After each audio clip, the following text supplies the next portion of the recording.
Love you all. তো চলুন আজকে ভিডিওটি শুরু করা যাক। তুমি কি চাও যে এই ভরা প্ল্যাটফর্মের সামনে তোমায় কোলে তুলে নিয়ে যাই? সদ্য দেখা এই সুদর্শন ছেলেটার ছাঝালো কণ্ঠ শুনে চোখ ছোট ছোট হয়ে এসেছে মাইশার। এদিকে পিছনে ধেয়ে আসা ওই বরপক্ষের লোকগুলোর কথা ভুলে গিয়ে মাইশা স্তব্ধ হয়ে দাঁড়িয়ে আছে। পাশ থেকে অর্পি আর আনান মাইশাকে দ্রুত কণ্ঠে বলল, ওই মাইশু, কি ভাবছিস? জলদি ট্রেনে ওনাদের সাথে উঠে পড়, না হলে ওই বরপক্ষের লোকগুলো আমাদের খুঁজে পেলে কিন্তু সর্বনাশ হয়ে যাবে। এই বলে অর্পি, আনান, সামাদ ট্রেনে উঠে যাচ্ছিল, কিন্তু মাইশা এখনো পৃথার হাত চেপে ঠাই হয়ে ছেলেটার দিকে তাকিয়ে আছে। ট্রেন এখনই ছেড়ে দিবে। বিরক্ত হয় আয়াত, ওর সাথে থাকা শাওন আর তিথিও। একে তো আয়াত নিচু থেকে এসে ওদের সাহায্য করছে, আর এই মেয়েটা ক্যাবলাকান্তির মতো ওর দিকে তাকিয়ে আছে। আয়াত এবার বিরক্ত হয়ে পড়ল। বুঝেছি, এভাবে নড়বে না। এই বলে আয়াত হুট করে কোলে তুলে নিল মাইশাকে। মাইশা সহ বাকি সবার চোখ ছানা বড়া হয়ে যায়। ট্রেন ইতিমধ্যে ছেড়ে দিয়েছে। আয়াত দ্রুত স্বরে বলল, জলদি সবাই উঠে পড়ো, ট্রেন না হলে মিস হয়ে যাবে। সবাই দ্রুত ট্রেন চড়ে উঠল। অদূরে পৃথা আর সামাদ দেখতে পাচ্ছে পাঞ্জাবি পাগড়ি পরা সেই বরপক্ষের লোকগুলোকে। ট্রেনের স্পিড এবার বেড়ে যাওয়ার কারণে ওদের কাউকে আর ধরতে পারল না সেই লোকগুলো। তাই স্বস্তির নিঃশ্বাস ফেলে অর্পি, আনান, সামাদ আর পৃথা। আনান খুশি স্বরে সামাদকে বলল, এবার পার্টি হবে ভাই, তোর আর পৃথার বিয়ে কেউ আটকাতে পারবে না। এদিকে মাইশা এখনো ফ্যালফ্যাল করে তাকিয়ে আছে ছেলেটার দিকে। পৃথা আর সামাদ যেই পরিস্থিতিতে আছে তার থেকেও আরো অদ্ভুত পরিস্থিতিতে পড়েছে মাইশা। কেমন যেন গায়ে হিম করা অনুভূতি। কিছুক্ষণ আগের কথা, রাতের আধারে বিয়ের শাড়ি পরা এক কনেকে নিয়ে স্টেশনের দিকে এলোপাথারি ভাবে দৌড় দিচ্ছে মাইশা আর ওর বন্ধুরা। একটু আগে বিয়ের কনেকে পালিয়ে নিয়ে আসার মতো এক ভয়ঙ্কর কাজ করেছে সবাই। পৃথা শাড়ি পরে সামাদের হাত ধরে কোনো রকম ছুটে চলেছে। এদিকে পিছন পিছন দৌড়চ্ছে বরপক্ষের কিছু লোক আর পৃথার বড় ভাইয়েরা। আনান অস্থির হয়ে বলল, আরে পায়ে গিট্টু লাগা রাখছো সবাই, জলদি দৌড়া, পিছনে এই কুত্তাগুলা ধরলে আমাদের কল লাগাইটা দিব। ইতিমধ্যে পৃথা পায়ে একটু ব্যথা পেয়েছে, তবুও থামেনি কেউ। এখন থামার পরিবেশ না, যত দ্রুত সম্ভব ঢাকার ট্রেন ধরতে হবে। স্টেশনের সামনে পঞ্চগড় রেল স্টেশন সাইনবোর্ডটি দেখে বুকে আবারও আশার আলো জেগে উঠল সবার। এদিকে পেছন থেকে কথা শোনা যাচ্ছে, থামো সবাই, না হলে গুলি করতে বাধ্য হব। বদমাইশের দল, এতক্ষণ গুলি করস নাই, এখন কি করবি বেটা? তোদের গুলি তোরাই খা। অর্পি বিক্ষিপ্ত সুরে বলল।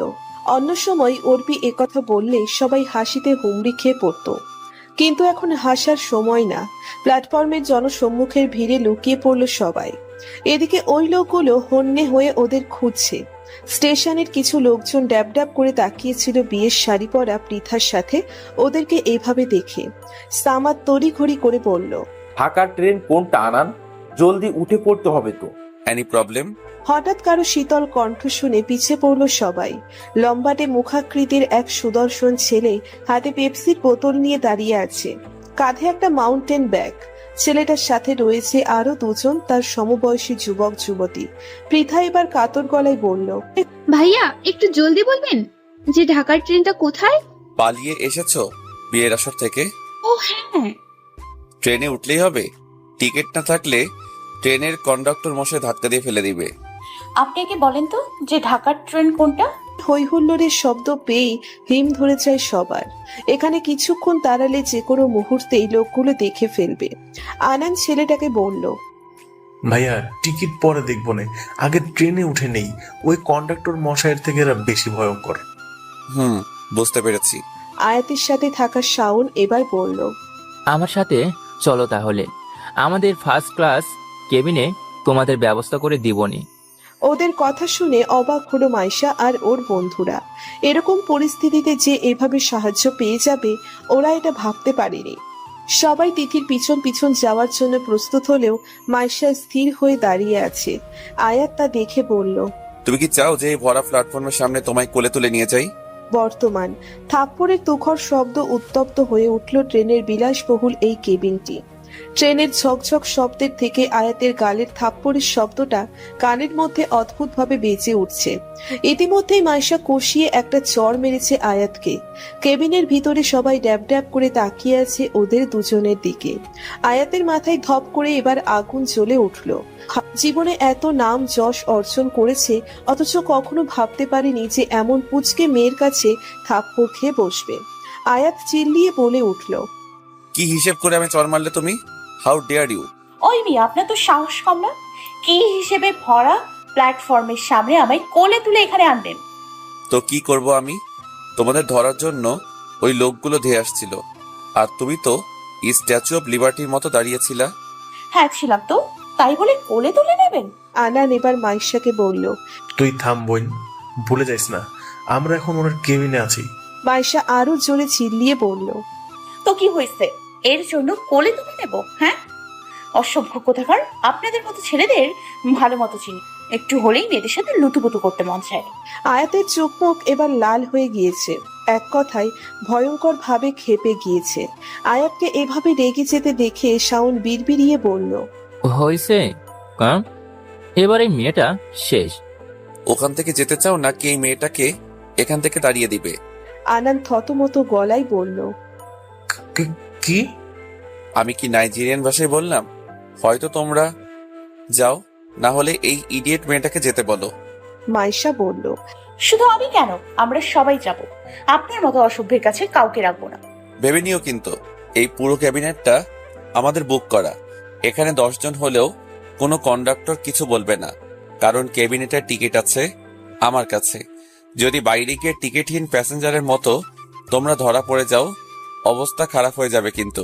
অর্পি থতমত গলায় বলল, না না, আমরা এখানেই থাকবো, প্রয়োজন হলে আপনার হাত পাও টিপে দেব। এক চড়ে তো সব কটা দাঁত ফালাই দিন, আর তোরা সবাই আমার সাথে জেনারেল ওভার্ডে যাবি। আনার কপাল চাপড়িয়ে মাইশাকে উদ্দেশ্য করে বলল, বোন তোর পায়ে ধরি বোন, দরকার পড়লে ভাইয়ের বদলে আমারে পয়সা চড়মান, তবু এখান থেকে বের হওয়ার নাম নিস না। অনেক ঝামেলা করে ঢাকা থেকে পৃথার বিয়ে আটকানোর জন্য পঞ্চগড় আসলাম। এখন সুন্দর মতো ঢাকা গিয়ে ওর আর সামাদের বিয়ে দিতে পারলেই হলো। আমাদের মধ্যে সবচেয়ে বুঝবান তুই, তবে তুই এমন বাচ্চাদের মতো উঠে পড়ে গিয়েছিস কেন? মাইশা সাপের ফনার মতো ফোঁস করছে। সামাদ আর আনান ছাড়া অন্য কোনো ছেলের সংস্পর্শে ওর কাছে বিরক্তিকর লাগে। অর্পি তখন বলল, প্লিজ রিয়াক্ট করিস না মাইশু। তাছাড়া দ্য গ্রেট আরহাম আয়াত ভাইয়া কত ভালো, বর্তমান পাবলিক ফিগার হওয়ার সত্ত্বেও কি সুন্দরভাবে আমাদের হেল্প করেছে। আরহাম আয়াত নামটি শুনে দু কদম পিছিয়ে গেল মাইশা। ছেলেটার চেহারা এতক্ষণ চেনা চেনা লাগলেও নামটি শুনে স্পষ্ট চিনে ফেলেছে। বাংলাদেশের টপ 10 ট্রাভেল ব্লগারদের মধ্যে আরহাম আয়াত একজন। ট্রাভেলের সকল এক্সপিরিয়েন্স শেয়ার করার অনুষ্ঠানে হোস্ট হিসেবে কাজ করছে সে। অর্পির কথা শুনে আয়াতের রাগটা একটু হলেও কমলো। তারপর অর্পিকে উদ্দেশ্য করলো, আমার ইউটিউব চ্যানেল সাবস্ক্রাইব করে ইনস্টাগ্রামে ফলো দিও কিন্তু। মাইশা এবার দাঁতে দাঁত চেপে বলল, এই জন্যই তো আমি বলি, আপনার এমন চিপকা চিপকি টাইপ চিন্তা ভাবনা কেন? পাবলিক ফিগারদের এই একটা সমস্যা, সারাদিন শুধু মেয়েদের সাথে চিপকা চিপকি আর ঘেঁষাঘেঁষি করতে মন চায়। আয়াতের চোয়াল পুনরায় শক্ত হয়ে উঠল। জীবনে এতটা অপমান আয়াত কখনোই হয় নাই যতটা এই কয়েক মিনিটে এই মেয়েটা করে ফেলেছে। আয়াত গম্ভীর স্বরে বলল, get lost from here. Samad, Pritha, Anan, Arpi সবাই একে অপরের মুখ চাওয়াচাওয়ি করছে। মাইশা আগুনের ফুলকির মতো এক পলক তাকিয়ে নিল ওদের দিকে, চাপা গলায় বলল, তোরা যাবি? সবাই নিশ্চুপ। মাইশা বলে উঠল, সবগুলা বেইমান, তোরা একটাও আমার সাথে যোগাযোগ রাখবি না, আমি একাই ঢাকায় চলে যাব। মাইশা একথা বলেই হন করে ব্যাগ নিয়ে বেরিয়ে গেল কেবিনেট থেকে। উচ্চ শব্দে কেবিনের দরজাটি লাগিয়ে হঠাৎ নিস্তব্ধ হয়ে গেল পুরো পরিবেশটি। এতক্ষণ আয়াত আর মাইশার ঝগড়ার জন্য চারিদিকে উন্মেদনায় ছেয়ে গিয়েছিল। আয়াত চুলগুলো পিছনে ঠেলে দিয়ে সিটে বসে পড়ে। মেয়েটার কথাগুলো মনে করলেই চোখ মুখ যেন লাল হয়ে যায়। পৃথা আমাদের এক হাত জাপটে বসে আছে। অর্পি আর আনান বসেছে কিছুটা দূরত্ব নিয়ে। আরহাম আয়াতের রাগ সম্পর্কে এর আগে বেশ কয়েকবারই শুনেছে ওরা। আর মাইশার সাথে এখন একজন গেলে আয়াত হয়তো রাগের বশে ওদের বের করে দিতে পারত। যা পৃথা আর সামাদের জন্য একেবারে সেফ না। তাই আনান বিচক্ষণতার সাথেই সবাইকে চুপ থাকতে বলল। লাইক সিরিয়াসলি, ওই ঝগড়াটে মেয়েটা তোমাদের ফ্রেন্ড? আমি পরিস্থিতির শিকার হয়ে ওকে কোলে নিয়েছি দেখে আমায় চড় মারলো? আয়াত শক্ত মুখে ওদের মুখে কথা ছুঁড়ে মারল। সামাদ এবার আগ বাড়িয়ে বলল, মাইশার পক্ষ থেকে আমরা সরি বলছি ভাইয়া। আসলে ও ছেলেদের থেকে সব সময় 10 হাত দূরে থাকে, শুধুমাত্র ওর আব্বু ভাই আর আমাদের দুজনকে ছাড়া। তাছাড়া আমাদের জন্য ও অনেক স্ট্রেসে ছিল। পৃথা এবার বলল, হ্যাঁ ভাইয়া, আমি আর সামাদ আসলে দুজন দুজনকে ভালোবাসি, কিন্তু আমার বাবা নিজের অসুস্থতার নাম করে আমায় পঞ্চগড়ে আসতে বলে, আর হুট করেই গ্রামের চেয়ারম্যানের ছেলের সাথে আমার বিয়ে ঠিক করে ফেলে। তখন মাইশাই সব প্ল্যান করে, সবাইকে সাথে নিয়ে এখানে এসে আমায় বিয়ের আসর থেকে পালাতে সাহায্য করে। আয়াত কিছু না বলে দেয়ালের সাথে ঝুলন্ত ফ্যানটার দিকে তাকিয়ে আছে। হঠাৎ আয়াত কিছু একটা ভেবে টেবিল থেকে নিচের ক্যামেরা নিয়ে বাইরে যাওয়ার জন্য প্রস্তুত হলো। শাওন তখন আয়াতকে বলল। মেয়েটাকে নিয়ে আসবি? আয়াত বিদ্রুপ স্বরে বলল, পাগল, আমি নিজের থেকে ওই ইডিয়েট মেয়েটার কাছে যাব? মেয়েটার কথাগুলো মনে পড়তেই মাথা আমার নষ্ট হয়ে যায়। এখন ক্যামেরা নিয়ে ছবি তুলবো, ওদের খেয়াল রাখিস। পানি তাকিয়ে থাকলো সেদিকে। আনান এবার বলল, এই জার্নিটা আমি আমার এই কোচি জীবনে কখনোই ভুলব না। ট্রেনের ঝকঝক শব্দে মুখরিত হয়ে গিয়েছে চারপাশ। চাঁদের ক্ষীণ আলো তীর্যকভাবে আছড়ে পড়ছে ট্রেনের বগিতে। একরাশ রাগ আর চিন্তা নিয়ে বুকটা ধুকপুক করছে মাইশার। একে তো ওই আরহাম আয়াতের কাজটার জন্য রাগ, আবার টিকিটহীন প্যাসেঞ্জার হওয়াতে মনে এক চাপা ভয়। যেভাবেই হোক এই সব চিন্তা চেতনার উদ্রেক ঘটাতে হবে। ব্যাগটা সিটে রেখে ট্রেনের দরজার কাছে দাঁড়ালো মাইশা। সেখানে দাঁড়াতেই একরাশ ঠান্ডা হাওয়া স্পর্শ করে ওর ওর সারা দেহে। সাদা জামা পরিহিতা এই রমণীকে এখন যেন লাগছে শুভ্র পরি। সবুজ সতেজ হাওয়ায় এই বিষাক্ত মনটা নিমেষেই মিলিয়ে গেল। অন্ধকারে মাইশার ফোবিয়া আছে, কিন্তু চাঁদের আলোর প্রতিফলনে জায়গাটা মোটামুটি স্বচ্ছ, তাই মাইশা তেমন ভয় পেল না। একটু উত্তেজনা নিয়ে ট্রেনের বাইরে উকি দেয় মাইশা। এতটাই বাতাস সে ঠিকমতো তাকাতেই পারছে না, কিন্তু তৎক্ষণাৎ পেছন থেকে কেউ ওর হাত টান দিয়ে ভেতরে নিয়ে আসলো। খানিকটা অবাক হয়ে যায় মাইশা ঘটনা চক্রে। পিছন ঘুরতেই যেন ও স্তব্ধ হয়ে গেল। আয়াত নামের ছেলেটার নির্লিপ্ত ভঙ্গিমায় তাকিয়ে আছে, চোখে মুখে তীক্ষ্ণতার রেশ। চাঁদের ম্লান আলো ছেলেটার কালচে বাদামি চোখ দুটো মোহনীয় করে তুলেছে। রেডিওতে ছেলেটার কণ্ঠ যতটা না সুন্দর শোনা যায়, তার থেকেও যেন বহু গুণে সুন্দর দেখতে। এক পলকের মোহনীয় সৌন্দর্যে হারিয়ে গিয়েছিল মাইশা। ওর হাতটা এখন আয়াতের হাতে আবদ্ধ। আয়াত এবার চিল্লিয়ে বলে উঠল, মরার শখ হয়েছে? এভাবে উকি দিচ্ছ কেন? ভারী ডেঞ্জারাস মেয়ে তো তুমি। এক মুহূর্তের জন্য স্থির থাকতে পারো না? আয়াতের ক্রূর গলায় ধ্যান ভাঙে ওর। দেখতে মোহনীয় হলে কি হবে, কথাবার্তায় ততটাই রকচটা ভাব। আমি মরি বা না মরি আপনার কি? আপনি আমার ড্রাইভার নেবেন? হ্যাঁ, আর অসভ্যের মতো হাত ধরেছেন কেন? হাত ছাড়ুন। আবারও খেপে গেল আয়াত। আয়াত কখনোই কোনো মেয়ের সংস্পর্শে থাকে না, আর এই পুচকে মেয়েটা তো ননস্টপলি ওকে অপমান করে যাচ্ছে। আয়াত এবার ওর হাত চেপে নিজের কাছে নিয়ে আসলো। রাগ এতটাই মাথায় চড়া দিয়ে উঠেছে যে আয়াত এখনো নিজের হিতাহিত চিল্লি। ছাড়বো না। কি করবে তুমি? সারুন, নয়তো ভালো হবে না। নিজেকে কি মনে হয় তোমার? মেয়েরা আমার সাথে এক ঝলক কথা বলার জন্য মরিয়া হয়ে ওঠে, আর তুমি পুচকে মেয়ে হয়ে আমায় অসভ্য বলছো? ওলে বাবারে, দেখা নেই বাত্রা নাই, হুট করে কোলে তুলে নেবে। আমি অসভ্য বলবো না তো কি মহাপুরুষ বলবো? শুনে ভেতর থেকে শাওন, তিথি, সামাদ, পৃথা, অর্পি, আনান সবাই বেরিয়ে পড়ে। দুজনের মধ্যে ভয়ঙ্কর সংঘর্ষ লেগে গিয়েছে। আয়াত তবুও শান্ত হয়ে বলল, hey you stupid girl, last বার ওয়ার্নিং দিব চুপ করতে। ফার্দার তোমার মাথা চিবিয়ে খেতেও 2 মিনিট ভাববো না। আমিও দেখবো আপনি কিভাবে করেন। আল্লাহ আমারে উদাত ফলাই দিছে, কামড়ে হাতের মাংস তুলে ফেলবো। আনান এবার ওদের দুজনের মাঝে গিয়ে বলল, আল্লাহ তোরে দাঁত দিলে আমার হাত দিছে, আর এই 2 হাত জোর করে তোর কাছে রিকোয়েস্ট করলাম, তুই এবার থাম। দরকার পড়লে আমার থাপ্পড় মার, আমার অসভ্য বল, যা ইচ্ছা তাই বল, তবু কামড়া কামড়ি করবি না।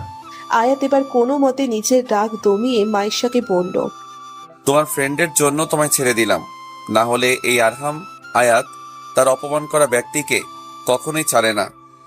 মাইশা কিছু বলতে গেলেই অর্পি তেড়ে বেড়ে ওর মুখ চেপে ধরল, কানে ফিসফিসিয়ে বলল, অনেক কামড়াকামড়ি চিল্লাচিল্লি করার প্ল্যান করছিস, এবার আল্লাহর ওয়াস্তে থাম। মাইশা দমে গেল অর্পির কথায়। এই ছেলের সাথে ফালতু ফালতু ঝগড়া করার কেনই মানে হয় না। আয়াত এবার দ্রুত পায়ে কেবিনেটের ভিতরে চলে গেল। তিথি আর শাওন নিষ্প্রভ দৃষ্টিতে সবার মুখপানে তাকিয়ে আছে। শাওন এবার বলল, আয়াতের বেশ রাগ আছে জানি, কিন্তু কোনো মেয়ের উপর এতটাও খেপে যেতে দেখিনি। তবে মেয়েটা কিউট না। রাগের মধ্যে আয়াতকে যে কথাগুলো বললো সে আমার তো দম ফাটা হাসির অবস্থা হয়ে গেছিল। শাওন হেসে দেয় তিথির কথায়। ব্যাপারটা আসলেই মজার। আনান এবার হাত জোর করে মাইশাকে বলল, আল্লাহর ওয়াস্তে এরপর একটা কথাও তুই বলবি না, ভুলে যাইস না, আগামীকাল অনেক কাজ আছে। সুতরাং উল্টাপাল্টা কোনো কিছু বলবি আমি ভুলে যাবো তুই আমার ফ্রেন্ড। আরে বলো, একটা কঠিন পরিস্থিতিতে ওনারা আমাদের হেল্প করছে, আর তুই কি বাংলা সিনেমার মতো কাহিনী শুরু করছিস? আমার কোথাকার জীবনে কোনো মেয়ের তোর সাথে ঘেঁষাঘেঁষি করলে তখন বুঝবি ব্যাটা। এখন ওই আরহাম আয়াতের ওকালতি করতে হবে না। নিদ্রাহীন রাত। অল্প সময়ের মধ্যে অনেক ভয়ঙ্কর ভয়ঙ্কর কিছু হয়ে গিয়েছে। তবে এখন সব স্বাভাবিক।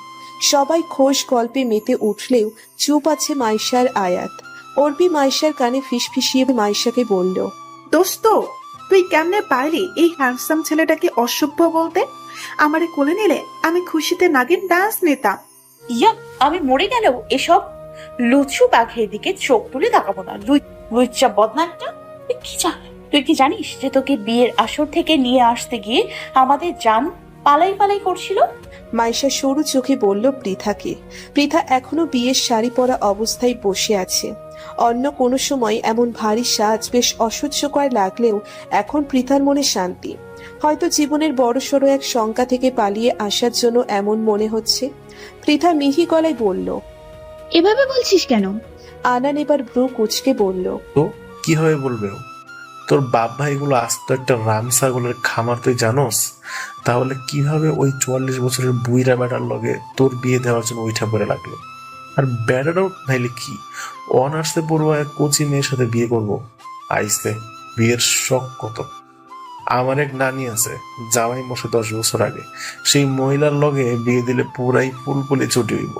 এমনি এই বুইরা জামের কথা বলিস না আনান। দেখ আমাদের পৃথা বেবি রাগ করতেছে। বলেই মুখ টিপে হাসে অর্পি। একই সাথে বাকিরাও। আয়াত ওদের কাণ্ড কারখানা দেখে বেশ মজা নিচ্ছে। পৃথা কাঁদো কাঁদো গলায় বলল, তুই আমার বাপ ভাইদের রাম ছাগল বলি আয়াত? শুধু তাদের না, তোরেও বলবো রাম ছাগলি। তোর এই হারামজাদা ভাইগুলো এত কিছু করে ফেলছিল, আর তুই কুম্ভ কর্মের মতো কিছুই বলস নাই কেন? বলতে পারতি না যে তুমি সামাদকে ভালোবাসিস? সেম রিলেশন, মেনে নিত না ওরা। এখন বিয়ে করলে মানবে? তোদের পিরিত দেখা আমার গার্লফ্রেন্ড পড়ানোর শখ মিটটা গেছে। তোর জন্য এই সামাদ কুত্তাটা পাগলের মতো ছটফট করছিল। পরে মাইশা এসে তোরে ভাগানোর প্ল্যান করলো, আর সব ব্যবস্থা করতো আমি করলাম। বলো কি আনান, এই দস্যুমি এত প্ল্যান করেছে? আমি তো ভেবেছিলাম ও শুধু কোমর বেঁধে ঝগড়াই করতে পারে। আয়াত বিদ্রুপ স্বরে মোবাইল স্ক্রল করতে করতে কথাটি বলল। মাইশা একটা মেকি হাসি দিয়ে বলল, শুধু ঝগড়া না, ভালো থাপড়া তবেও করতে পারি। এই কথাটা বললেন না মিস্টার? আমিও মানুষ তুলে সেইভাবে আছাড় মারতে পারি। আল্লাহ চাইলে অবশ্যই তোমায় দেখাবো। সবাই মুখ টিপে হাসছে ওদের এরকম কথা শুনে। শাওন ওদের দিকে কিছুক্ষণ সরু দৃষ্টিতে তাকিয়ে পড়ল। তোমাদের স্টোরিটা ইন্টারেস্টিং, কারণ আমি কখনোই বউ পালানোর এই বিষয়টা সামনাসামনি দেখিনি। আর সেম এজ রিলেশন এই জিনিসটা আরো বেশি মজার। তোমাদের সাহসিকতার তারিফ করতে হবে। ইন্টার ফার্স্ট ইয়ার থেকে আজ 5 বছর ধরে আমাদের বন্ডিং ভাইয়া। এত সহজে একে অপরকে ছেড়ে যাব না। আয়াত মোবাইলের দিকে। অর্পি তখন আয়াত, শাওন আর সামাদের উদ্দেশ্যে বলল, আপনারা পঞ্চগড়ে কোনো বিশেষ কাজে এসেছেন? আসতে চাইনি, আমাদের ঘাড় টেনে নিয়ে আসা হয়েছে। মানে? অবাকের ড্রেস ধরে প্রশ্ন করলো মাইশা। তিথি কিছু বলতে যাবে, শাওন হাতের ইশারায় তিথিকে থামিয়ে দেয়। শাওন তারপর মাইশার দিকে নির্বিকার চোখে তাকিয়ে বলল, এই যে একটু আগে যে ছেলেটাকে তুমি অসভ্য বলে না, সেই ছেলেটার জন্য আসলে একটা অসভ্য ছেলে। ভোর রাতে আমার বাসায় চোরের মতো এসে মুখে পানি ছুঁড়ে মেরে এক প্রকার টেনে হিসড়ে আমায় কমলাপুর স্টেশনে নিয়ে আসলো।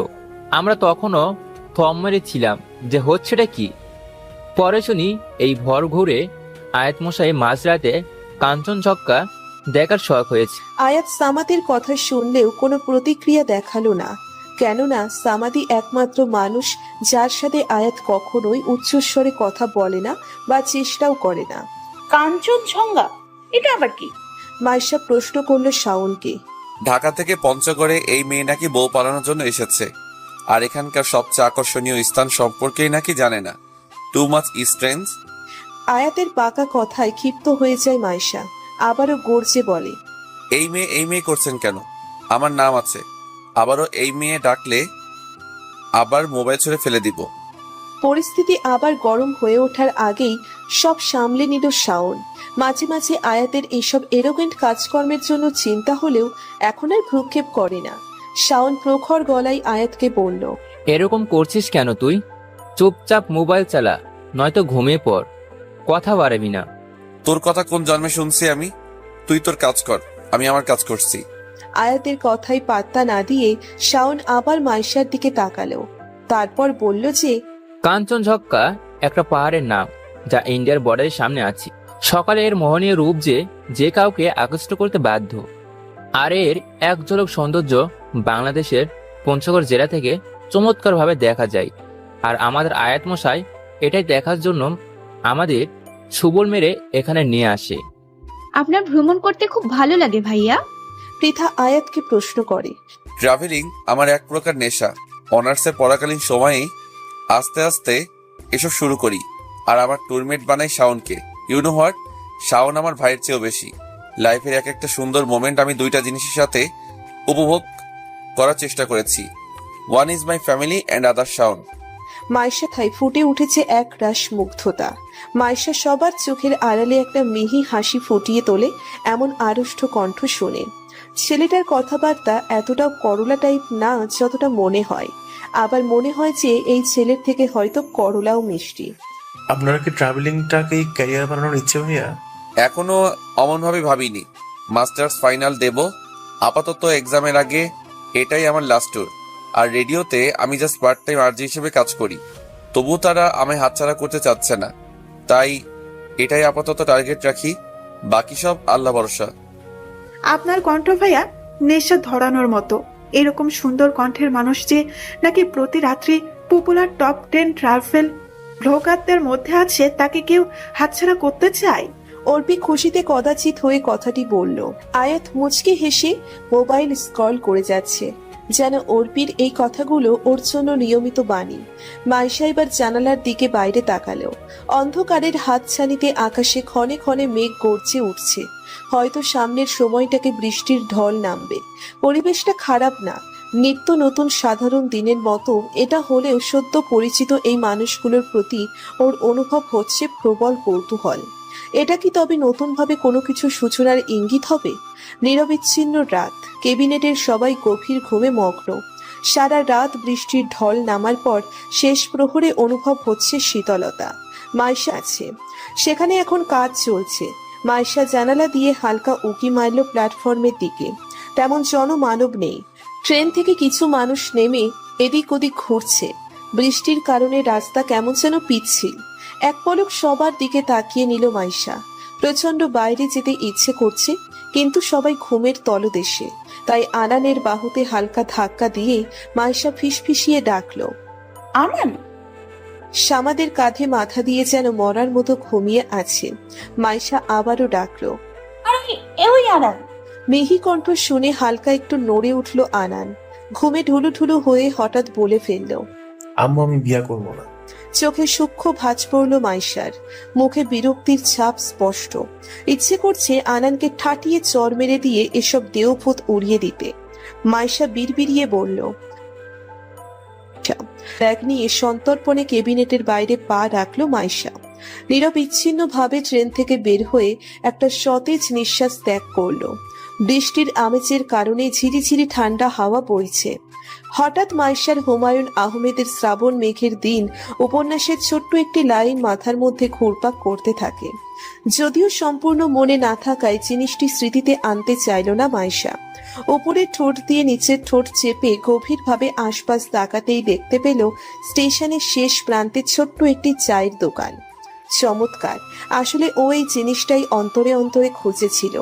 পিচ্ছিল রাস্তা দিয়ে ধীর পায়ে এগোতে থাকলো মাইশা দোকানটির দিকে। চাচা, কড়া লিকারের একটা চা দেন তো। টঙের মুরব্বী লোকটা একটা সৌজন্যের হাসি হাসলো। তারপর কেটলির গরম পানি একটা ছোট্ট কাপে ঢালতে ঢালতে বলল, বাতাসের তালে তালে বৃষ্টির মৃদু ঘ্রাণ আসছে, সেই সাথে হালকা দোল খেয়ে উঠিয়ে টঙে ঝোলানো হলুদ বাটিটা। মাইশা নিষ্পলক ভাবে এর মতো ওর জীবনটাও হয়তো স্বচ্ছ। ওর ধ্যানের মধ্যেই টঙের চাচা মাইশাকে বলল। মাইশা যখন এর উত্তর বলতেই যাচ্ছিল তখন পেছন থেকে ভেসে আসলো এক শক্ত পুরুষালী কণ্ঠ। কম চিনি দিও চাচা, এমনিতেও যেই মিষ্টি মাইয়া, এর মধ্যে আবার মিষ্টি খাইলে তো ডায়াবেটিক্স হইয়া যাইব। ভ্রু কুচকে পিছনে তাকালো মাইশা। 3-4 জন জোয়ান ছেলে পেলে বিদঘুটে হিসি দিয়ে ওর মুখ বরাবর বেঞ্চে গিয়ে বসলো। মাইশার একটু অস্বস্তি হয়, যদিও প্ল্যাটফর্মে আশেপাশে গুটি কয়েক মানুষ আছে, তবুও স্বস্তি পেল না মাইশা। তাই উদ্ভ্রান্ত ভঙ্গিতে বলল, জলদি চা দেন তো চাচা। ওই চাচা, মায়ারে জলদি চা দাও, দেখ না চা খাইয়ার লেগা উতলা হইয়া গেছে। ছেলেগুলোর কথা শুনে মাইশার গায়ে কাটা দিয়ে উঠছে রাগে ক্ষোভে। কথাবার্তা শুনে গায়ে যেন আগুন ধরে যাওয়ার মতো অবস্থা হয়েছে। তবুও এখন কথা বাড়ালেই কথা হবে, তাই দাঁতে দাঁত চেপে বসে থাকার চেষ্টা করলো। অল্প সময়ের মধ্যেই ওয়ান টাইম কাপে চা প্রস্তুত করে ফেললেন চাচা। মাইশা টাকা দিয়ে চা নিয়ে উঠে যেতে নিলেই ওর ব্যাগের এক প্রান্ত খপ করে চেপে বসে থাকার চেষ্টা করলো। এগুলো কি ধরনের অসভ্যতা? কথা না কইয়া যাইবা, আমগো লাগে কিছুক্ষণ কথা কও। ব্যাগ ছাড়ো। ছেলেগুলো বিশ্রী চোখে ওর দিকে তাকিয়ে আছে। মাইশা আবারও বলল, ব্যাগটা ছাড়বে নাকি না? না ছাড়ুম না, কি করবা? Okay fine.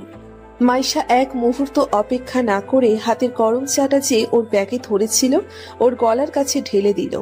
চায়ের তাপমাত্রা ছিল প্রায় 90 ডিগ্রি সেলসিয়াস, আর এই গরম চায়ের স্পর্শে যেন হামাগুড়ি দিতে ছেলেটি। মাইশা চেঁচিয়ে বলে উঠল, হাতের পুতুল পেয়েছিস আমাকে? আমাকে 4-5 জন সাধারণ মেয়ের মতো ভাবিস না। অনেক তেজ না তোর কথাই, আজ আমরা সবাই তো ভুলাইয়া দিব। এই বলে আরেকজন হাত খপ করে ধরে ফেললো। মাইশা মুচড়া মুচড়ি করছে, কিন্তু ও জানে যতই চেষ্টা করুক না কেন এতগুলো ছেলের সাথে পারা সম্ভব না। ওর দুশ্চিন্তাগ্রস্ত মনে আচমকাই আশার আলো ফুটে উঠলো এক পরিচিত কণ্ঠে। ওর হাত ছাড়ো। মাইশা ঘাড় ঘুরিয়ে তাকাতেই অন্তরে অন্তরে একটি স্বস্তির নিঃশ্বাস ফেলল। আয়াত দাঁড়িয়ে আছে। স্টেশনের টিমটি বিন্দুমাত্র ধারণা ছিল না ওর। ছেলেটা হাত ছাড়ছে না দেখে আয়াত এবার মাইশার হাত ছাড়িয়ে নিল। ওদের মধ্যে একজন বলল, তুই কোন মুভির হিরো রে, এভাবে নায়িকারে বাঁচাইতে আইসোস? আয়াত বিদ্রুপ হাসি হাসে। ছেলেটার কলার ঠিক করতে করতে বলে, না আমি হিরো, আর না এই বদমাইশ মেয়েটা আমার হিরোইন। আমি হিরো হলে তোর নাকে ঘুষি দিয়ে চেহারাটা অষ্টম আশ্চর্য বানিয়ে দিতাম। ইউ নো হোয়াট, আমি রেগুলার জিম করি ম্যান। মাইশার চোখ এবার যেন বেরিয়ে আসার মতো উপক্রম। ফ্যালফ্যাল করে তাকিয়ে আছে ও আয়াতের দিকে।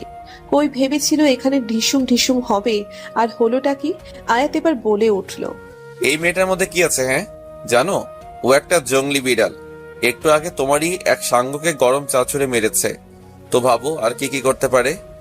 আমাকে তো আমার হাত কামড়ে মাংস তুলে ফেলার থ্রেট দিচ্ছিল। সত্য? ঢোক গিলে বলল ছেলেটা। আরে হ্যাঁ, এখন চুপচাপ ভদ্র ছেলের মতো কেটে পড়ো। আর হ্যাঁ, পারলে এসব জঙ্গলি বিড়াল থেকে 100 হাত দূরে থাকবে। খোদার কসম বস, আর জীবনেও মাইয়া মানুষের পিছনে লাগুম না। এইবার আসছো লাইনে, যাও যাও, সবগুলো কেটে পড়ো। সবগুলো ছেলে পেলে আস্তে করে কেটে পড়ে ওখান থেকে। মাইশা নির্বাক শ্রোতার মতো আয়াতের কথাগুলো শুনছিল। এতক্ষণ ইনডাইরেক্টলি মাইশাকে অপমান করেছে আয়াত, এটা ভাবতেই মাইশার চোখ ছোট হয়ে যায়। আয়াত শাওনের জন্য সিগারেটের প্যাকেট কিনে মাইশার দিকে তাকিয়ে পড়ল। এইভাবে দাঁড়িয়ে আছো কেন? আপনি একটু আগে কি বললেন? আমি জঙ্গলি বিড়াল, আর ওই অসভ্যগুলোকে নাক ফাটালেন কেন? আমি কেন খামোখা ওদের নাক ফাটাতে যাব? সিনেমার হিরো পাইছো আমারে? সিনেমার হিরোদের মতো হুট করে কোলে তোলার মতো ভয়ঙ্কর কাহিনী করতে পারে, তো ওদের নাক ফাটাতে পারে না? বিরক্তিকর। তখন তো আমাদের চর মেরে আমার ফর্সা গাল লাল করে দিয়েছিলেন, আর এখন হাতে মেহেদি লাগাই রেখেছিলাম। চোখ বন্ধ করে একটা লম্বা শ্বাস নেয় মাইশা। এই ছেলের সাথে ঝগড়া করার মতো শক্তি মাইশার আর নেই। আয়াতের হাত থেকে নিজের ব্যাগে দুর্বিষহ ট্রেনের দিকে এগোতে থাকে। আজ দিনটারও কাছে দুর্বিষহ লাগছে। একে তো যুদ্ধ বিগ্রহ করে বিয়ের আসর থেকে কনেকে নিয়ে পালানো, আবার আয়াতের সাথে বিরল সংঘর্ষ। সব শেষে ওই বকাটে ছেলেপেলের কাণ্ড কারখানা। তবে কথা আছে না, উপরওয়ালা যখন দেয় কপাল ফাইরা দেয়। এই বাণীটি মাইশা আজ হাড়ে হাড়ে টের পাচ্ছিল। দুর্ঘটনা যেন ওর পিছুই ছাড়ছিল না। এর মধ্যে আবার হলো আর এক ঘটনা। রাস্তা পিচ্ছিল থাকায় পা ফসকে পড়ে গেল মাইশা। সাদা জামার 1/3 কাদা লেপ্টে আছে। রাতের নিকোষ আধারে প্ল্যাটফর্মে পড়ে গিয়ে গলা ফাটিয়ে কাঁদতে মন চাচ্ছে ওর। কিন্তু এমন 20 বছরের তরুণীকে লোকে যদি এভাবে কাঁদতে দেখে, তবে নির্ঘাত সবাই হাসিতে ফেটে পড়বে। মাইশা ওঠার চেষ্টা করলেও উঠতে পারল না। পায়ে ভয়ঙ্কর ব্যথা পেয়েছে। ঠোঁট কামড়ে নিচের ব্যথা সহ্য করার চেষ্টা করতে থাকলো মাইশা। হাত ধরে আমার ওঠার চেষ্টা করো। মাইশা মাথা উঠিয়ে দেখে আয়াত দাঁড়ানো। চেয়ারটি আধারে যেন জলজল করে উঠছে। মুখে নির্লিপ্ততার ভাব স্পষ্ট। মাইশা কিছু না ভেবে আয়াতের হাত ধরে ওঠার চেষ্টা করলো, কিন্তু ব্যর্থ। উল্টে আয়াতের ডান হাতে কাদা মেখে গিয়েছে। মাইশা কাঁদো কাঁদো স্বরে বলল, উঠতে পারছি না তো। হাঁটু ভেঙে নিচে ঝুঁকলো আয়াত। মাইশার মুখের অনেকটা কাছাকাছি। এহেন কাণ্ডে মাইশা ভরকে গেল। তাই অবাক নয়নে আয়াতের দিকে তাকানো অবস্থায় খানিকটা মাথা পিছিয়ে নিল। মাইশা অপ্রস্তুত কণ্ঠে বলল, কি হয়েছে? একটা জংলি বিড়াল কোলে নেওয়ার অপরাধে আমার কিউট গালে হাত তুলেছিল, তাই এখন মেয়েদেরকে কোলে নিতে আমার ভয় হয়। কি করা যায় বলতো? মাইশার চোখ এবার সত্যি অক্ষি কোটর থেকে বেরিয়ে যাচ্ছে। আয়াতের ঠোঁটের কোণে বিদ্রুপ হাসি। মাইশা পারলে এবার সত্যিই ভ্যাভা করে কেঁদে ফেলবে। আপনি সত্যি একটা খারাপ। রাত বিরাতে একটা মেয়ে বিপদে পড়েছে আর আপনি মজা নিচ্ছেন। তো আমি কি বলেছি রাত বিরাতে তোমার বিপদে পড়তে? এত শখ হয়েছিল চা খাওয়ার? লাগবে না আপনার হেল্প। আপনি শুধু আনান বা সামাদকে রাখুন। মাইশার বিক্ষিপ্ত কণ্ঠ। আয়াত একটা দীর্ঘশ্বাস ফেলে বলল, পা ভাঙলো তবু মচকালো না। কথাটি বলে আয়াত হুট করে কোলে তুলে নিল মাইশাকে। মাইশার জামার খানিকটা কাদা আয়াতের টি শার্টে লেগে গেলেও আয়াত কোনো ভ্রুক্ষেপ করে না। মাইশা একটু অস্বস্তির সাথে আয়াতের গলা জড়িয়ে ধরেছে। এদিকে পায়ের রগে টনটন ব্যথা। আমার খানিকটা কাদা আয়াতের টি শার্টে লেগে গেলেও আয়াত কোনো ভ্রুক্ষেপ করে না। মাইশা একটু অস্বস্তির সাথে আয়াতের গলা জড়িয়ে ধরেছে। এদিকে পায়ের রগে টনটন ব্যথা হচ্ছে। একটু আধটু চিলিক দিতেই আয়াতের টি শার্ট খামচে ধরল। আয়াত তা দেখে বলল, ব্যথা করছে? শাওন পায়ের মোজ ঠিক করতে পারে, সো ডোন্ট বি ওয়ারি। আর আল্লাহর ওয়াস্তে ট্রেনে আর ঘ্যানর করো না। মাইশা কিছু না বলে আয়াতের দিকে তাকিয়ে আছে। গালের চাপদাড়িটা আয়াতের মুখে সুন্দরভাবে বসে আছে। শরীরের ঘ্রাণটাও বেশ সুন্দর। এতক্ষণ চুলগুলো কালো রঙের মনে হলেও চাঁদের প্রতিফলনে বোঝা যাচ্ছে একটু লালচে ভাব আছে। চোখের পাপড়িগুলো মেয়েদের মতো লম্বা না হলেও বেশ ঘন। মাইশা মনে মনে ভাবলো, ছেলেটা আসলেই সুন্দর। আমায় স্ক্যান করা শেষ হলে চোখ ফেরাও। এভাবে তাকিয়ে থাকলে হাত ফসকে আমার কোল থেকে পড়ে যাবে। এখন পা তো গেছেই, সাথে কোমরও যাবে। তারপর তো আমার বিরুদ্ধে রাগের বশে কেস করবে। লজ্জায় অন্যদিকে তাকালো মাইশা। মুখে বিরক্তির ভাব স্পষ্ট। আজ সারা দিনটাই অদ্ভুত গিয়েছে মাইশার। এতটা বিভ্রান্তিকর পরিবেশে এর পূর্বে মাইশা কখনোই পড়েনি। নাক ফুলিয়ে মাইশা বিড়বিড়িয়ে বলল, অসভ্যতায় ডাবল পিএইচডি করেছে এই বদমাশটা। কমলাপুর রেল স্টেশনের সকালটা সুন্দর। আশেপাশে ব্যস্ত মানুষের কোলাহলের সাথে চমৎকার এক পরিচয়। কুলিরা ব্যাগ নেওয়ার জন্য নির্বিকার ভাবে ডাকছে, তো মাঝে মাঝে ওয়েটিং রুমে প্যাসেঞ্জারদের বিরক্তি সবার নজর কেড়ে নিচ্ছে। তবে মাইশার কাছে এই সব থেকেও বেশি সুন্দর মনে হলো আয়াতের সৌন্দর্যকে। শীতের কারণে লেমন টি শার্টের ওপর একটি কালো জ্যাকেট জড়িয়ে নিয়েছে। কিছুক্ষণ আগে মুখ ধোয়ার কারণে মুখে ফুটে উঠেছে বিন্দু বিন্দু পানি। চাপ দাড়িগুলো যেন নিজেদের সৌন্দর্য নিপুণতার সাথে প্রকাশ করে যাচ্ছে। মাইশা এক পলক নিজেকে দেখে নিল। গতরাতে কাদায় পড়ে যাওয়ায় জামা পাল্টে নিয়েছে ও। পায়ের ব্যথার পরিমাণটা নেই বললেই চলে।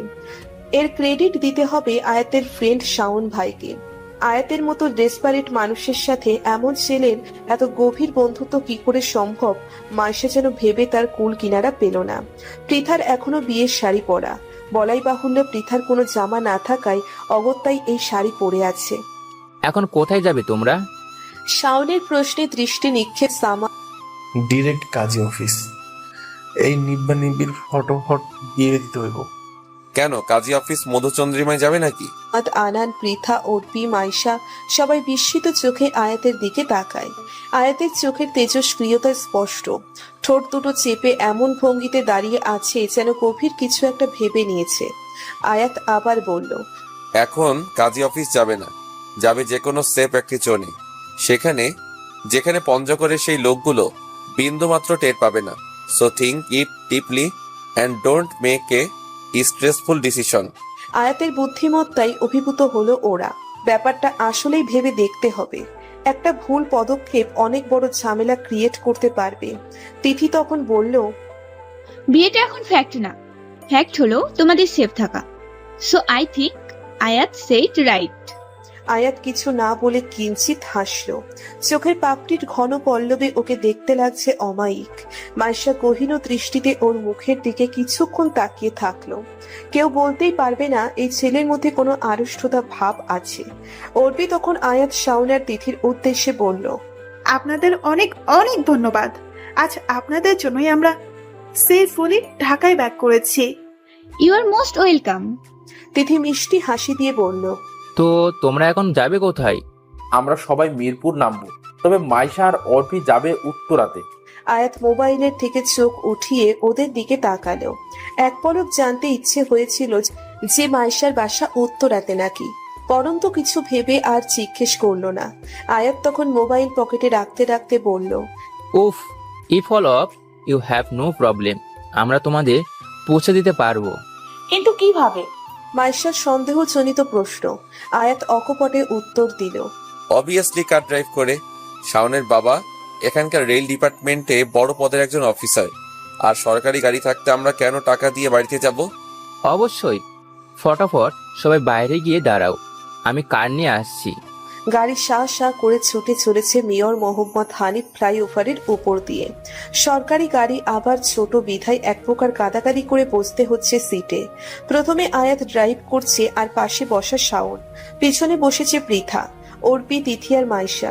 তারও পিছনে ব্যাগপত্রের সাথে ঘেঁষাঘেঁষি করে বসে আছে আনান আর সামাদ। আনান ব্যথাতুর কণ্ঠে সামাদকে বলল, শালা, আমার সাথে চিপকা বইসা আমার তো বউ পয়সস, যা তোরে সর।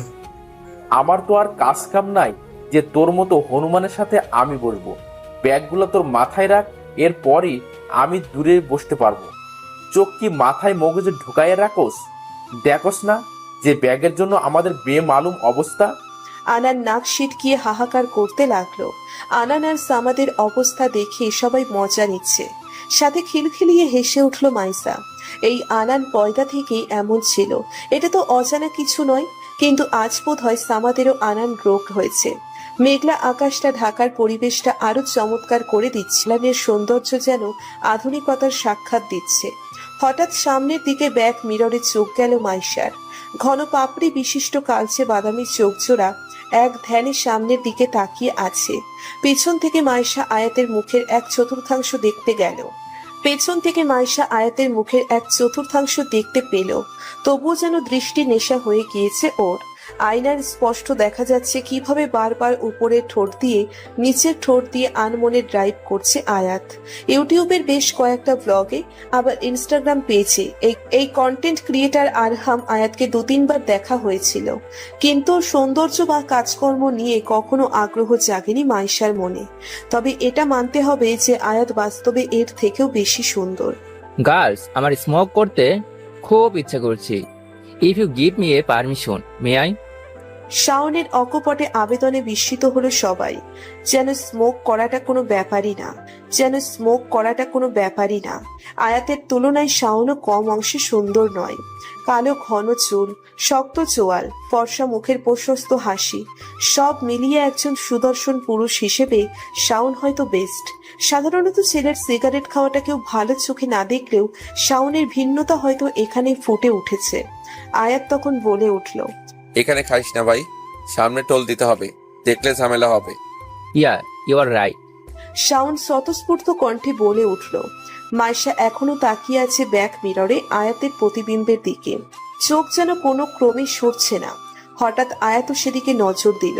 দুজনের চোখাচোখি হতেই হঠাৎ মাইশার হার্টবিট একটা যেন মিস হয়ে গেল। মনে মনে বলে ফেলল, ওএমজি ওএমজি, আমি এবার পাগলই হয়ে যাব। যদিও মুখ ফুটে তার প্রকাশ হলো না।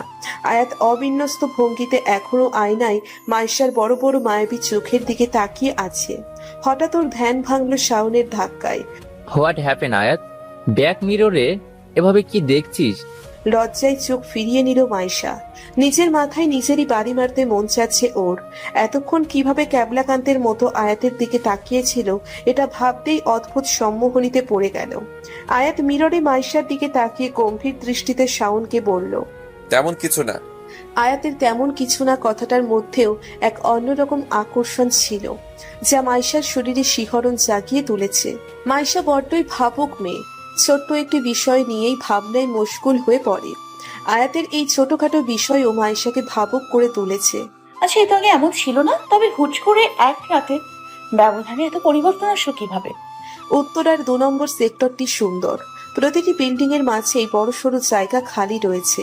শীতের আমেজে গাছের পাতাগুলোতে মলিনতায় ভরপুর। গাড়ি এখন চলেছে এই রাস্তাটিকে কেন্দ্র করেই। আনান সামাদ নেমেছে মিরপুরে, আর পৃথা নেমেছে আর একটু এগিয়ে ওর খালামনির বাসার সামনে। এরপর মাইশা আর অর্পিকে উত্তরাতে পৌঁছে দেওয়ার জন্যই আপনাদের বাসা কোথায়? গাড়ির স্টিয়ারিং ঘোরাতে ঘোরাতে বলল, সেটা না জানলেও চলবে। ভয় হচ্ছে যে হুট করে আপনার বাসায় চলে যাব কিনা। মাইশার স্থির কণ্ঠে আয়াত মিরর দিয়ে আরো একবার মাইশার দিকে তাকালো। পরন্ত দুপুরে এমন তীক্ষ্ণ চাহনিতে মেয়েটাকে স্নিগ্ধ লাগছে। আয়াত বিদ্রুপ হাসি হেসে বলল, হুট করে আমার বাসায় এমন অপরূপ সুন্দরী মেয়ে আসলে নিজেকে ভাগ্যবান মনে হবে। You know what, privacy is the best policy. মাইশার শরীরে যেন শুয়োপোকা কিলবিল করছে। আজীবন শুনেছে honesty is the best policy, তবে এই প্রথম শুনলো privacy is the best policy. অবমানে থমথম করছে ওর মুখখানা। আচমকা গম্ভীর কণ্ঠে বলল, স্টপ দ্য কার। আয়াত খেয়াল করলো এখনো আবাসিক এরিয়াতে প্রবেশ করেনি গাড়িটা, তবুও গাড়ি থামিয়ে বলল, কেন? আমরা এসে পড়েছি। আমাকে মানসিক পাগল লাগছে তোমার? এটা কোনো আবাসিক এরিয়া না। সো তোমার ঠিকানা বলো, আমি পৌঁছে দিচ্ছি। এখানেই নামিয়ে দিন। You know what, privacy is the best policy. Ayat বুঝে গেল একটু আগের কথায় এই মেয়ে আবারও ক্ষেপে গিয়েছে। মেয়েটার চোখে মুখে সুচালো এক ধরনের ভাব, ঠোঁট কামড়ে যেন বিরক্তির প্রকাশ ঘটাচ্ছে। আয়াত ঠোঁট টিপে হেসে ফেলল মাইশার বেগতিক অবস্থা দেখে। আয়াতের ওর ঠোঁট চাপা হাসি দেখে মাইশার মাথা আরো আগুন ধরে গেল, তবে আয়াতকে মোটেও বিচলিত দেখালো না। চোখে যেন কৌতুক খেলছে। আয়াত দুষ্টু কণ্ঠে বল, আমি আমার অ্যাড্রেস দিলাম না বিধায় এত রাগ? উফ, ব্যাপারটা ভালো দেখাচ্ছে না। Something something. মাইশা আয়াতের ওই কৌতূহল ভরা ড্যাম কিয়ার দৃষ্টি দেখে আর স্থির থাকতে পারল না। এক প্রকার চেঁচিয়ে বলে উঠল, দেখুন, এভাবে তাকানোর কিছু নেই। আপনি যেটা ভাবছেন সেটা সত্য নয়। আয়াতের ঠোঁটের হাসি আরো প্রসারিত হলো। নির্দোষ গলায় বলল, ও তাই নাকি? কিন্তু আমি কি ভাবছি বলো তো? আমি নিজেই তো জানি না যে আমি কি ভাবছি। এতটুকু বলে অর্পির দিকে তাকিয়ে বলল, তুমি জানো আমি কি ভাবছি?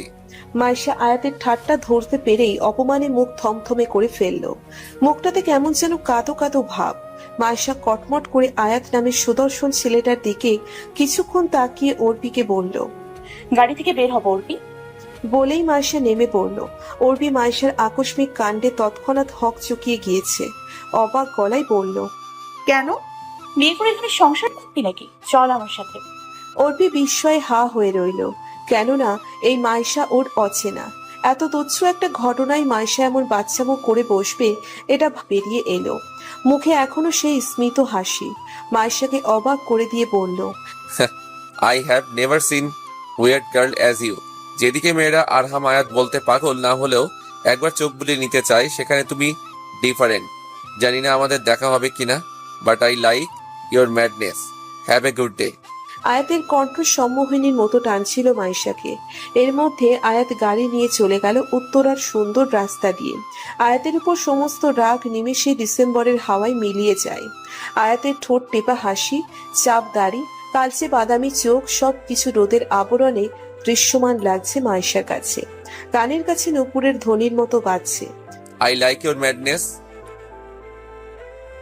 রহমান সাহেবের থমথমে গলায় কেঁপে উঠল মাইশা। সকল সাহস যেন নিমেষেই হাওয়ায় উড়ে গিয়েছে। পাশে শারমিন বেগম রাগ নিয়ে তাকিয়ে আছেন মেয়ের দিকে। জোয়ান মেয়ে হলেও বন্ধু বান্ধবদের সাথে এভাবে হুট করে যাওয়া মোটেও পছন্দ করেননি তিনি। দক্ষিণ দিকের বড় জানালা দিয়ে হুড়হুড় করে বাতাস বইছে। জানালার সাথে লাগোয়া পাতাবাহারের ঝোপে এক পলক তাকালো মাইশা।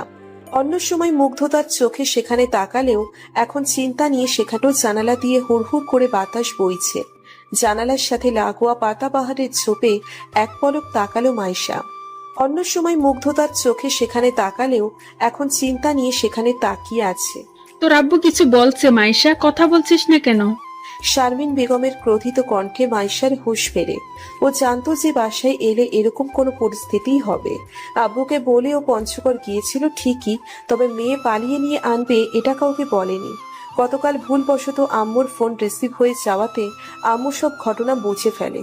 মাইশা আমতা আমতা করে বলল, পৃথাকে নিয়ে আসতে গিয়েছিলাম। কোন পৃথা? মিরপুরে যে ওর খালামণিদের বাসায় থাকে, আমাদের সাথেই পড়াশোনা করে। লাশ শরম কি খেয়ে ফেলেছিস তুই? কি হিসেবে বিয়ের আসর থেকে একটি মেয়েকে পালিয়ে নিয়ে আনলি?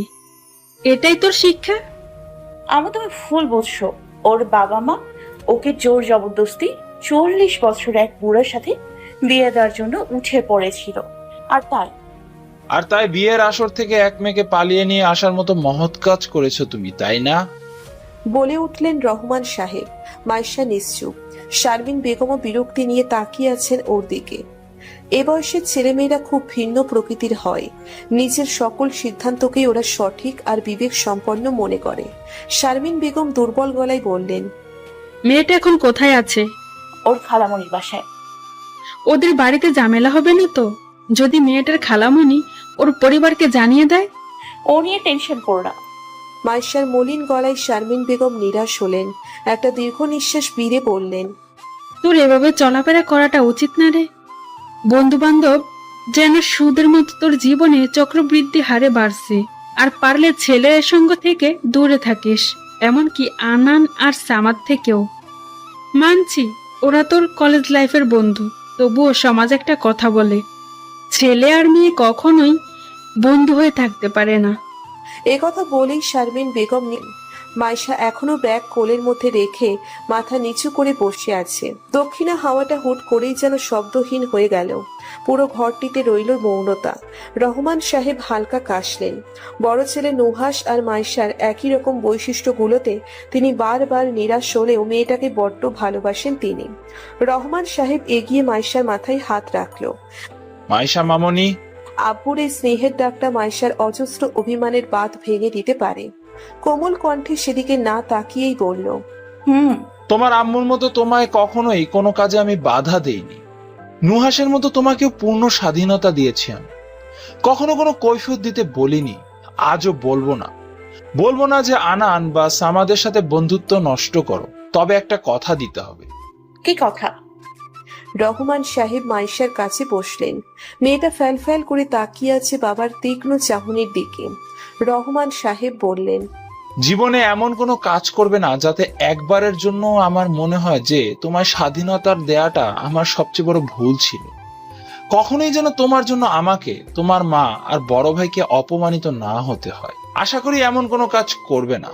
মাইশা হতভম্ব হয়ে রইল রহমান সাহেবের এমন কথায়। বাবাকে এতটা গুরুগম্ভীর কখনোই মনে হয়নি যতটা আজ মনে হয়েছে। মাইশা মুচকি হাসল। বাবার হাতে হাত চেপে বলল, তোমার কথা কখনোই আমি অমান্য করব না। এমন কোনো কাজ করব না যাতে তোমায় কষ্ট পেতে হয়, কথা দিলাম। রহমান সাহেব স্বস্তির নিঃশ্বাস ফেললেন। আদুরে গলায় মাইশাকে বললেন, যাও রুমে গিয়ে বিশ্রাম নাও। কুয়াশার আবরণে আবদ্ধ। ছাদের ছোট্ট ঘরে ল্যাপটপের মধ্যে নেটফ্লিক্সে চার্লি চ্যাপলিনের একটা মুভি চলছে। আশেপাশে কোকের বোতল, ফুড প্ল্যান্ডার পার্সেলের খোলা প্যাকেট আর আধোয়া প্লেট পড়ে আছে। সেদিকে মাইশার কোনো ভ্রুক্ষেপ নেই। টেবিল ল্যাম্পটা একবার অন করছে তো একবার অফ করছে। আজ 4 দিন হয়ে গেল মাইশা ঢাকা এসেছে, কিন্তু নিজের মধ্যে বিরাট একটা পরিবর্তন দেখে মাইশা অবাক হয়ে যায়। এই কয়েকদিনে একটিবার শুধু পৃথার সাথে দেখা করার জন্য বেরিয়েছিল, তারপর একবারও না। এর কারণ ওর অজানা, শুধু এতটুকু জানে আয়াতের স্মৃতি মাছির মতো ওর মাথায় ভনভন করছে। সেদিন বিকেলে আয়াতের সাথে রাগারাগির কথা মনে করে লজ্জাও লাগছে বটে। কানের মধ্যে তরঙ্গের মতো বাজছে আয়াতের শেষ কথাটা, আই লাইক ইউর ম্যাডনেস। মাথাটা এলিয়ে দিল মাইশা টেবিলের মধ্যে। আয়াতের ওই নেশা মাখানো কথাগুলো কোনো ক্রমে স্মৃতিতে আনতে চাচ্ছে না। বিড়বিড়িয়ে বলে উঠল, শেষে ওই কথাটা না বললেই পারতেন না, তবে আমার এমন পাগল পাগল লাগতো না। হঠাৎ মোবাইলের রিংটোনে ধ্যান ভাঙলো মাইশার। আননোন নাম্বার স্ক্রিনে ভেসে উঠেছে। মাইশার কপাল কুঁচকে এলো। আনানের এখন পেলে ইচ্ছে মতো চর থাপ্পড় মারলেই যেন ওর অশান্ত মন শান্ত হতো। দাঁতে দাঁত পিষে বলল, হারামজাদা একটু কল্পনাও করতে দিব না। প্রচন্ড বিরক্তি নিয়ে কল রিসিভ করলো মাইশা। ওপাশ থেকে আনান বলল, কি মাইয়া, মোবাইলে শ্রাদ্ধ হয়েছে নাকি? 2 দিন ধরে কল করতেছি, হারামি ফোন ধরলে কি তোর জামাই মরতো? আমার জামাই মরুক আর না মরুক, তোরে ঠিকই মারতাম। এতই যখন বন্ধুপ্রীতি মানুষ, তাহলে বাসায় আসতি। আমি আসুক আর তোর বদমাস ভাই আমারে কিছু করবো না, এটা কি সম্ভব? হালায় রাখতো নাকের ডগায় নিয়ে ঘুরে, আমারে তো দেখলেই কাঁপাকাঁপি শুরু হয়ে যায়। অন্য সময় নিজের ভাইয়ের বদনাম শুনে মাইশা আনানের ছাড়ি মেরে নিঃশেষ করে ফেলতো, কিন্তু এখন এসব কিছুর মন মেজাজে মাইশা নেই। দুর্বল কণ্ঠে তাই বলল, ফোন করেছিস কেন এটা বল। কাল ক্যাম্পাসে আসিস, তোর ছাড়া ভালো লাগে না রে। অর্বিট প্যান প্যান আমার বৃথার বাবু বাবু ডাক, এগুলো শুনি না মাথাটা ম্যাজম্যাজ করতেছে। ও তোর হইছেটা কি? কোন পলার শোকে এমন দেবদাসী হইয়া বসে আছিস? মাইশা শুকনো ঢোক গেলে। আয়াতের নাম যে সারাক্ষণ মাথায় খুরখুর করছে, এটা কিছুতেই আনানকে বুঝতে দেওয়া যাবে না। আমতা আমতা করে বলল, মানে আমি আবার কোন ছেলের কথা ভাববো? তুই পাগল তুই? আসলে আমার মাথাটা মনে হয় গেছে। তুই আবার একটা ছেলে নিয়ে ভাববি? সেদিন আয়াত ভাইয়া তোরে কোলে নিয়েছিল বলে তার গালে কি থাপ্পড়টাই না দিছিলি। আমি তার জায়গায় থাকলে তো তোরে লাথি দিয়ে ট্রেন থেকে হারাই দিতাম। সেদিকে তো উনি কিছুই করে নাই। আয়াত নামটা শুনতেই মাইশার বুকে যেন ঠান্ডা হাওয়া বয়ে গেল। নীরব হয়ে গিয়েছে এক প্রকার। আনানকে কি বলবে? এই 4 দিন আয়াত নামক চরিত্রের বেড়াজালে আবদ্ধ ছিল। যে ছেলেটাকে যাচ্ছে না তাই বলেছে, সেই ছেলেটার সাথে শুভ দৃষ্টি হয়েছিল একটা। কিরে চুপ হয়ে গেলি কেন? আয়াত ভাইয়ের কন্ট্যাক্ট নাম্বার তোর কাছে আছে? ইস, আনন্দ যদি বুঝে ফেলে তবে সর্বনাশ হয়ে যাবে। ফুট করে মাইশার কথার আগা গোড়া যেন কিছুই বুঝতে পারল না। আমায় কোনে নিজের কন্ট্যাক্ট নাম্বার দিবে? এসব কি আবল তাবল বলতেছস তুই? ওইরকম সেলিব্রিটি মানুষের দেখা ক্ষণিকের জন্য হয়েছিল, ঠিক আছে? আল্লাহ জানে আর কখনো দেখা হবে কিনা। কিন্তু তুই হঠাৎ ওনার সাথে যোগাযোগ করে যাইছিস কেন? এমনিতেই। আচ্ছা রাখ, পরে কথা বলবো না। আগামীকাল ক্যাম্পাসে দেখা হবে। Good night. আনানকে আর একটা কথা বলার সুযোগ না দিয়ে টুট করে কল কেটে মোবাইলটা খাটে ছুঁড়ে মারে। চিন্তায় পড়ে গিয়েছে যে আনান কিছু বুঝলো কিনা। চিলেকোঠার অগোছালো রুমটি থেকে বের হয়ে ছাদে পা রাখলো মাইশা। উত্তরে হাওয়াতে সর্বত্র ছড়িয়ে গিয়েছে ঠান্ডার আমেজ। 2 তল বিশিষ্ট এই বাড়িটির ছাদ মাইশার খুবই প্রিয়। দক্ষিণ দিকের পাতাবাহারের ঝোপটা অদ্ভুত সুন্দর লাগছে। ছাদের রেলিং ঘেঁষে বসে মাইশা খোলা আকাশটার দিকে তাকালো। আকাশটা সুবিশাল, অল্প ব্যবধান নিয়ে তারাগুলো যেন ওর দিকে তাকিয়ে আছে। মাইশার হঠাৎই মনে পড়ল ট্রেনের সেদিনের রাতের কথা। আয়াতের নির্লিপ্ত ভঙ্গিমায় তাকানো, কালচে বাদামি চোখ জোড়া, ঠোঁটের স্মিত হাসি, ভয়ঙ্কর রেগে গেলে ফর্সা মুখমণ্ডল অবলীলায় লাল হয়ে যাওয়া, সব মিলিয়ে ছেলেটা অনন্য। কিন্তু ছেলেটার সৌন্দর্যের মায়ায় মাইশা পড়েনি।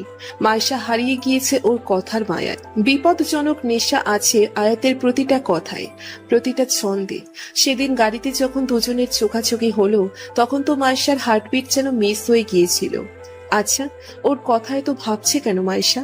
এর উত্তর যেন পেয়েও স্বীকার করলো না, তাই বিড়বিড়িয়ে বলল, আয়াত মানুষটা ভুলে যাব আমি। ছেলেটা জাস্ট মোহ আর কিছুই না, রিল্যাক্স। যদি আমি তোমার মোহ না হই? কারো পুরুষালী কণ্ঠে ঘোর ভাঙল মাইশার। চট করে চোখ খুলে পাশে যা দেখলো তাতে অবাক না হয়ে পারল না। আয়াত ওর পাশে রেলিংয়ে মাথা এলিয়ে বসে আছে, কালচে বাদামি চোখের সেই তুখর দৃষ্টি মাইশার দিকে। ভাবনার রাজকুমারকে কেউ যখন হঠাৎ সামনাসামনি দেখে ফেলে তখন কোনো প্রতিক্রিয়া করা যায় না। মাইশার এখন ঠিক অমন অবস্থা, চোখ বড় বড় করে গিয়েছে আর ঠোঁট রীতিমতো কাঁপছে। আয়াতের সেই স্মিত হাসি। আপনি এখানে কিভাবে? Heart connection babe. তুমি 4 দিন আমায় নিয়ে ভাবনা রাজত্ব করছো, তাই রাজকুমারকে আসতে হবে না নিজের জঙ্গলি বিড়াল উপস ভাবুক রানীর কাছে। আয়াতের এই কথাটা মাইশার নিঃশ্বাস বন্ধ করতে যথেষ্ট। ছেলেটার প্রতিটা বাক্য বুকে জোয়ার নিয়ে আসে। ইস, এত মোহনীয়তা কেন এই কণ্ঠের মধ্যে? চারিদিকের ফুরফুরে হাওয়াতে আয়াতের উপস্থিতিটা মাইশার স্নায়ু নাড়িয়ে দিয়েছে। কেমন যেন দম বন্ধকর অনুভূতি। ইচ্ছে করছে এই আগ্রাসী কণ্ঠের ব্যক্তির প্রশস্ত বুকে নিজেকে হারিয়ে ফেলতে। আয়াত এক হাত দিয়ে আলতো করে মাইশার চুল কানে কুঁচে দিল। কেঁপে ওঠে মাইশা, মনে মনে দোয়া করছে এটা যেন কল্পনা হয়। এত মোহনীয় ব্যক্তির মায়াজালে কিছুতেই আবদ্ধ হওয়া যাবে না। আয়াত মিহি কণ্ঠে বলল, জীবন বারবার সবাইকে অপ্রত্যাশিত জায়গায় দাঁড় করিয়ে দিবে। আমার প্রতি তোমার অনুভূতিটাও এমন। যতই আমার সাথে পায়ে পাড়া লেগে ঝগড়া করো না কেন, আমাদের হার্ট কানেকশন হয়ে গিয়েছে। Heart connection? আয়াত ঠোঁট টিপে মৃদু হাসে, তারপর মাইশার কানের কাছে এগিয়ে বলে, ইয়া মাইশু পাখি, আমার প্রেমে পড়েছ তুমি। না হলে এভাবে দিনরাত আমার জল্পনা কল্পনা করে বেড়াতে না, ভাবতে না আমার কথা। সেদিনের পর নিমিষেই আমায় ভুলে যেতে। মাইশা এখন ঘোরের মধ্যে আছে। এটা কি আদেও আয়াত নাকি ওর অবচেতন মন, এটা বুঝতে পারছে না। কাপা কাপা গলায় বলল, আমি কেন আপনার প্রেমে পড়বো? Why I am in love with you? কারণ তোমার পাগলামিটা আমার ভালো লাগে, আর এটার জন্যই তুমি আমার প্রেমে পড়েছো। আই লাইক ইউর ম্যাডনেস মাইশু পাখি। আয়াত মাইশা দিয়ে স্বস্তির নিঃশ্বাস ফেললো। মাইশা অনবরত নিঃশ্বাস ফেলছে, কপাল আর নাকের ডগায় বিন্দু বিন্দু ঘাম। এতক্ষণ সেই অপ্রত্যাশিত স্বপ্ন দেখে মাইশার অবচেতন হাত আচমকায় ডান কানের লতি স্পর্শ করলো। এখানেই আয়াতের ঠোঁটের স্পর্শ অনুভব করেছে স্বপ্নে। এরকম একটা স্বপ্ন মাইশা যে কখনো দেখবে মাইশা তা ভাবতেও পারেনি। কানের মধ্যে এখনো বেজে চলছে, কারণ তোমার পাগলামিটা আমার ভালো লাগে, আর এটার জন্যই তুমি আমার প্রেমে পড়েছো। আই লাইক ইউর ম্যাডনেস মাইশু পাখি। মাইশা বিড়বিড়িয়ে বলল, এই ম্যাডনেস চক্করে আমি সত্যি মেন্টাল হসপিটালে চলে যাব। দুপুরের কড়া উত্তাপে খা খা করছে সবকিছু। ক্যাম্পাসে বহু শিক্ষার্থীর আনাগোনা। অদূরেই ফার্স্ট ইয়ারের স্টুডেন্টদের র্যাগিং হচ্ছে, আবার কোথাও ফ্রেন্ডরা মিলে আড্ডাবাজি দিচ্ছে। কিন্তু আজ মাইশাদের পরিবেশটা ভিন্ন। সামাদ আর পৃথার সামনে বিয়ে উপলক্ষে ছোটখাটো সেলিব্রেশন করছে ক্যাম্পাসে। দুটো কেকের মধ্যে একটার আবার যাচ্ছে তাই অবস্থা। সবাই এখন ক্লান্ত ভঙ্গিতে বসে আছে পার্কিং সাইটে। ওদিকে র্যাগিং দেখে পৃথা এবার বলল, আমরা যে কবে এদের র্যাগিং করব? শালা মাস্টার্সের পোলাপাইন গুলো ভার্সিটি রাজত্ব করে, ওদের কোনো অধিকার নাই। কিসের অধিকার? কিসের আবার র্যাগিং এর? র্যাঙ্কিং কোনো ভালো মানুষরা করে না। এই গাজাহারি কথা কে কইছে তোরে? র্যাগিং করলে ভালো ভালো র্যাগিং করবো। মনে আছে সামাদ আমাদের প্রথম দিন কি করতে বলছিল? সেটা কি আর না ভোলার মতো? মাইশা এতক্ষণ উদাসীন ভঙ্গিতে সামাদের বাইকে বসেছিল। আলানের কথা শুনে মাইশা আগ্রহ নিয়ে ওর দিকে তাকিয়ে বলল, কি করছিল? আমাদের আন্ডার প্যান্ট খোলাই আর জিন্স প্যান্টের উপর পড়তে হয়েছে ব্লু জিন্সের উপর লাল টুকটুক আন্ডার প্যান্ট। কি যে বিশ্রী লাগছিল। হো হো করে হেসে ওঠে সবাই। আনানের মুখ ফাটা বেলুনের মতো চুপসে আছে। অর্পি কোনো রকমে হাসি থামিয়ে বলল, ইস, আমার তো কল্পনা করতেই হাসি আসছে। তোরে তো পুরাই সুপারম্যান লাগছিল, তাই না রে? জাইঙ্গা প্যান্ট লাগছে পুরো আমারে। থাক, তোর আর কল্পনা করতে হইব না। আনানের কল্পনা শব্দটা শুনতেই মাইশার হাসিটা যেন হাওয়ায় মিলিয়ে গেল। গত রাতে আয়াতকে নিয়ে একটা ভয়ঙ্কর কল্পনা করেছিল ও, সেটা ভাবতেই মাইশা যেন লজ্জা পেয়ে যায়। অর্পি এবার বলল, তোর আবার কি হলো মাইশু? না না, তেমন কিছু না। অনেকক্ষণ তো হলো আড্ডা দিচ্ছি, আমি এবার বাসায় যাব। এমনিতেও বাসায় কিছু কাজ আছে। তার আগে আমার তোর জন্য একটা গিফট আছে। আনানের অগ্রাসী কণ্ঠ। মাইশা অবাক গলায় বলল, কে গিফট? আনান এবার বার্থডে স্প্রে নিয়ে মাইশার মুখ মাখামাখি করে দিল। আনান দাঁত কিলিয়ে বলল, এসে নে তোর গিফট, পুরাই পেতনি লাগছে। সাদা ফ্যানার প্রভাবে ঠিকমতো তাকাতে পারছে না মাইশা, তবুও চেঁচিয়ে বলল, হারামি কোথাকার, আজ তোর একদিন আর আমার 14 দিন। এই বলে চকলেটের আস্ত কেকটা নিয়ে আনানের দিকে এগিয়ে গেল। উদ্দেশ্য শয়তানটার মুখে মারবে। আনানের ভো দৌড়ের সাথে সাথেই মাইশাও পিছে ছুট দিল। চিল্লিয়ে বলল, আনন্দ থাম, আজ তোর ধলা মুখটারে যদি কাইল্লা না করেছি আমার নামও মাইশা না। সারা পার্কিং সাইড গমগম করছে এই পরিস্থিতিতে। মাইশা কেকটা আনানের দিকে ছুঁড়ে মারতেই দুর্ভাগ্যবশত তা আনানের মুখে না লেগে লাগলো অন্য কারো মুখে। থেমে গেল মাইশা, সাথে হই হুল্লোড়টাও। মাইশা স্তব্ধ হয়ে তাকিয়ে আছে আগন্তুকের পাশে দাঁড়ানো মানুষটার দিকে। শাওন দাঁড়িয়ে আছে, তবে যেই ছেলেটার মুখে মাইশা কেক ছুঁড়ে মারল সেটা কি তবে? মাইশা কাঁপা কাঁপা গলায় বলল, আপনি? নিচের মুখে আচমকা কেউ কেক ছুঁড়ে মারাতে প্রথমে স্তব্ধ হয়ে গিয়েছিল আয়াত। সাদা শার্ট আর মুখের অনেকাংশে এভাবে চকলেট কেক ভরে থাকতে দিলেও হতভম্ব হয়ে গিয়েছে।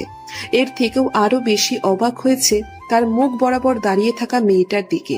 মেয়েটার মুখেও অনেকাংশে বার্থডে স্প্রের ফেনা দিয়ে মাখানো। তার থেকেও আরো আজব ব্যাপার, মেয়েটা অন্য কেউ না, মাইশা। ওদের কাছে এক প্রকার দৌড়ে আসলো সামাদ, পৃথা আর অর্পি। এই সুদর্শন চকলেট ম্যানকে দেখে সবাই যেন কিং কর্তব্য বিমূঢ়। মাইশা এবার কি করবে ভেবে পাচ্ছে না। অদূরেই আনান কাছুমাছু হয়ে এগিয়ে আসছে।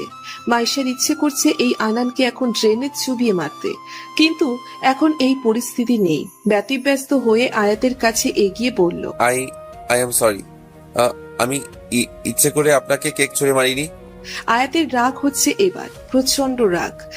এই পাগলাটে মেয়েটার সাথে দেখা হওয়ার পর থেকে প্রতিবারই উল্টোপাল্টা কিছু না কিছু হচ্ছে। কোনো মতে মুখ মুছে বলল, কেক কি ছুঁড়ে মারার জিনিস স্টুপিড? আমার মুখ শার্ট সবকিছু ক্রিমে ভরে গেল। মাইশা ঠোঁট কামড়ে দাঁড়িয়ে আছে। এই ছেলেটাকে নিয়ে এতটা জল্পনা কল্পনা করে অথচ মুখোমুখি দাঁড়িয়ে মাইশা যেন, ওই বেড়া, তোর সাদা শার্টের চকলেটের ছোপ ছোপ দাগ পড়ে গিয়েছে, এই নিয়ে প্রফেসরের কাছে যেতে পারবি? আমি আর যাবো কিভাবে? এক কাজ করো, তুই ফাইলগুলো নিয়ে যা, আমি যাব না। কিন্তু কিন্তু কি? স্যারের কাছে এমনি চকলেট ভূত হয়ে যাব। নিজে সে ওর। শাওন তীক্ষ্ণ চোখে মাইশার দিকে তাকায়, চুটকি বাজিয়ে বলল,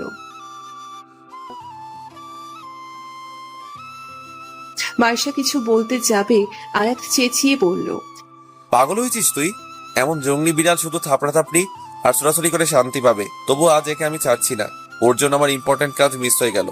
আয়াত তারপর মাইশার উদ্দেশ্যে বলল, হ্যালো মিস মাইশা, দয়া করে এই অধমটার মুখ ক্লিন করে দিবেন প্লিজ।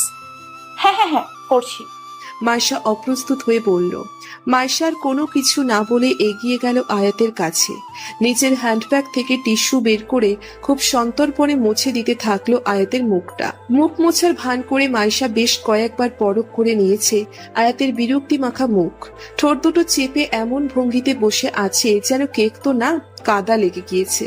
এমন ভাবে কোনো ছেলের মুখ মুছে দেওয়ার অভিজ্ঞতা মাইশার প্রথম, তাই অস্বস্তিও হচ্ছে বটে। তবে আড়াল করে রেখেছে একটা স্মিত হাসি। মিরাক্কেল হলেও আয়াতের সাথে দেখা হওয়াতে মাইশার ভালো লাগছে। আয়াত এবার বলল, কি হলো, কাজ হয়নি? হ্যাঁ হ্যাঁ হ্যাঁ, এই তো শেষ। এই বলে মাইশা সরে আসলো।